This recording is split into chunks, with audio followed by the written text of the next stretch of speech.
がここにいるうちの本物のスクールスポーツのために行こうぜベイビーバン手の服には気をつけて、現実になることがありますからね。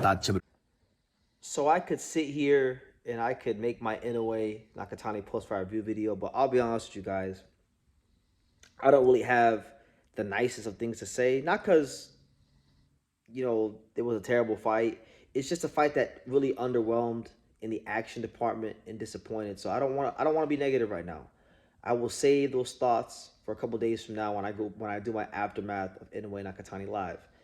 What I really want to talk about was what was actually the fight that I cared about the most on this card, which was in fact Jin Sasaki versus Sora Tanaka, the welterweight fight. Now, it was interesting because a lot of people in America were left in the dark and weren't able to see this fight because of DAZN and just how DAZN is, how, for lack of a better term, how shitty they can be at times, how unelite and unprofessional they can be at times, right? They had the broadcast scheduled to start at 2:40 a.m. Pacific Standard Time, 5:40 a.m. Eastern Time. The broadcast started and they were like showing things of Fabio Worley and Daniel Dubois. So a lot of people in America didn't get a chance to watch Jin Sasaki versus Sora Tanaka. I lucked out because my main man, 50 grand, shout out to him, Talkers, Andrew Talkley, great friend of the channel. On Twitter, he had sent me a link that he found to ESPN Knockout. So I watched it. I watched the Spanish commentary version of it, and I did get a chance to watch Sasaki versus Sora Tanaka, and Jin Sasaki wound up grinding out a split decision victory against Sora Tanaka. And first and foremost, before I even get into the fight and breaking things down, I want to first start out by saying I'm very proud of Jin for finding a way to win the fight, because he did get a chance to spend some time with us in training camp for the at the beginning of Angel Leo's training camp. And, he did actually do some of the things that he was taught in this fight. And I actually think some of those things wound up being the difference in the fight. So, there's a lot of building blocks there. And to go and win this fight against someone like Sora Tanaka, the fellow undefeated welterweight, second best welterweight in the country, at the Tokyo Dome, and you have the courage to actually try some of the things that you're not used to, and you find a way to win, that's to be applauded. So respect to Jin Sasaki, and I was happy to be a small part of just like his process. But fight was interesting. Jin pretty much didn't do anything that we did discuss in camp in the early parts of the fight. He fought like a crash out. He got in the pocket. He was spamming his left hook to the body and to the head of Sora Tanaka, and in doing that, he opened himself up for Sora Tanaka's most effective punch, which was the right and the left uppercut, and it was very nip and tuck throughout the whole fight. But it wasn't until I would say probably like the middle rounds where Jin, and granted, he's not gonna be like Richardson Hitchens or Devin Haney or Bivol. He don't expect him to box and move like that because that's not his style. But he was jabbing and moving enough to get enough spacing on his power punches to land the more critical shots and the eye-catching shots to the judges, which made all the difference in the fight. And I saw him after he fought like a crash out.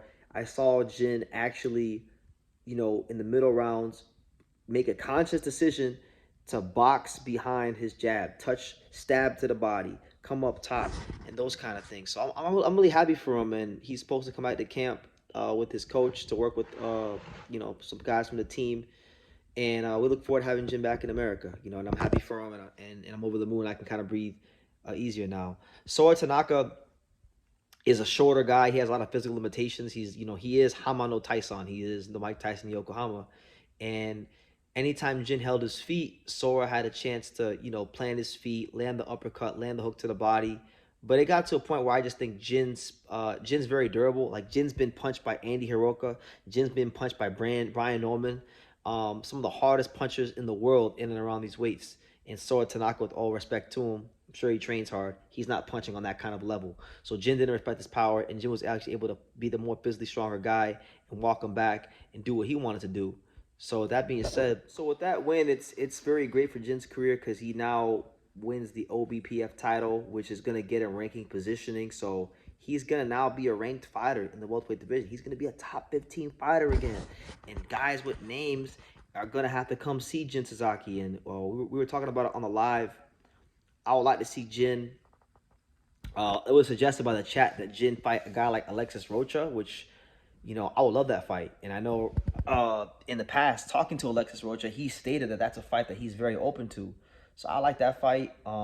Just anybody in the top 15. I think, like I said, he did fight like a crash out in this fight. I'm not going to deny that because it was there to be seen. But like I said, he made some conscious decisions in spots of this fight to actually box and try to set up his punches, which I think signifies growth. And it shows that under those circumstances on that stage, that Jin Sasaki isn't as dumb as people think he is, and he actually does have some boxing IQ to him. And it's only going to get better. I think if he would have stayed out here longer in Vegas, he would have had a much better performance, but he still won, and the next camp will be longer out here in Vegas with Team Angelo Leo and all the people here. So, yeah, Sora Tanaka, he was an Ohashi boxing gym fighter. And this to me is kind of like the other story, the other story of the fight, because, Sora Tanaka had pretty good pedigree from the amateurs from what I know. Jin didn't really have any amateur pedigree to speak of, Sora Tanaka trains at Ohashi Boxing Gym, which is an institution of Japanese boxing. It's one of the, you could probably say it's the most prestigious gym in Japan, because they have Inoue and Hiroka and Takuma Inoue and Yuta Sakai, Yuga Fujiki. Like, they're deep. They got a deep stable. Jin trains at Hachiochi Nakaya Boxing Gym, a family-owned gym. They've never had a world champion before. They've had guys challenge for world titles against Golovkin and Janero Hernandez and Brian Norman Jr., but they're 0-3 in world title fights all time. This is probably the finest hour for them. So shout out to all the fine folks in Hachiochi Nakaya Boxing Gym, like Issei Nakaya, Hirotaka Nakaya, Jan Backus, and just all the fine folks there, as well as Jin Sasaki as well, who's worked very hard for this, who's had to go through a lot. Who I seen what he went through when he got knocked out against Norman. I was there live. I seen how hard he trained and how eager he was to learn and get better and prove people wrong. And I just think there's a lot of things with Jin that are still untapped, and he's 24 years old. And God willing, there was building blocks this fight. I think there could be some more building blocks in the next fight. So I'm looking forward to the next fight. And I'm looking at, a lot of people will say, well, Jin is still the same, and I don't think he's the same. If you really go back and you watch the fight and you see some of the decisions he made in those middle rounds, he is not the same person. He's growing, he's evolving, he's going to continue to evolve. And it's a great step in the right direction, because you beat an undefeated guy who, let's be real, Ohashi Boxing Gym, they thought Jin was a stepping stone. They thought this shit was sweet with Jin. And they thought they was going to make a name off of him and catapult into the world level. And surprise, surprise, Sora Tanaka is still on the Japanese level. So Jin goes to the world level, Sora has to rebuild. Really good fight, though. Honestly, objectively, it could have went either way. I actually scored the fight a draw myself. So I had no clue which way the judges were going to go, whether it be Sora or Jin. Obviously, I'm happy it was Jin, but if it would have been Sora, I wouldn't have been mad, because I thought Sora was doing some good things in there as a compact puncher.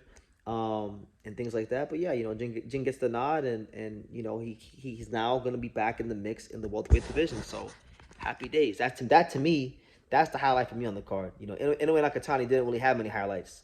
So I'll have more to say on that later on. But this is the highlight to me on the card, and I'm happy that Jin Sasaki, one of boxing's true warriors, one of boxing's true action fighters, who also still has a lot of potential to grow and be different than what you guys know him for. He found a way to win in a very tough circumstance, and against an undefeated, young, hungry guy who the powers that be wanted to win.